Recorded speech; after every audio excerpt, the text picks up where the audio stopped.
உங்களுடைய முகம் ஒரு குறிப்பிட்ட விதமாக இருந்தாதான் நீங்கள் அழகாக இருப்பீங்கன்னு யார் சொன்னது? முகங்கள் வெறும் ஜாமெட்ரி தானே. ஒரு வட்டத்தை விட முக்கோணம் ரொம்ப அழகானதுன்னு சொல்கிறதில்ல. என்ன நியாயம் இருக்கு? இது என்னது? இல்லை இல்லை, சிமெட்ரி தான் சீரற்ற அமைப்பை விட அழகானதுன்னு சொல்கிறது எப்படி சரியாகும்? அழகுக்கும் இதுக்கும் என்ன சம்பந்தம்?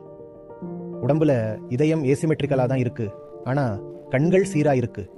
இதயம், கல்லீரல், கணையம் எல்லாம் ஒரு மாதிரி இருக்குன்னா நுரையீரல் சீராக இருக்கு. இயற்கையில் சீரானதும் சீரற்றதும் ரெண்டுமே இருக்கும். நீங்கள் இப்படித்தான் இருக்கணும், அப்படித்தான் இருக்கணும்னு யாரு சொன்னது? அது அழகு இல்லை, அது வெறும் ஒரு பொதுவான போக்கு, ஒரு உலக வழக்கம். ஒரு குறிப்பிட்ட வடிவத்தை உலக அழகியல்னு வேணா சொல்லிக்கலாம். ஒரு குறிப்பிட்ட வடிவத்தை விடுங்க, ஒரு குறிப்பிட்ட வயசுக்கும் அழகுக்கும் கூட எந்த சம்பந்தமும் இல்லை.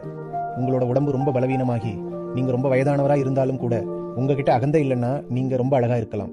அதே சமயம் நீங்கள் பார்க்க ரொம்ப வசீகரமாக இருந்தாலும் உங்களுக்குள்ள இருக்கிற அந்த அகந்தை உங்களை ரொம்ப விகாரமாகவும் அசிங்கமாகவும் காட்டும்.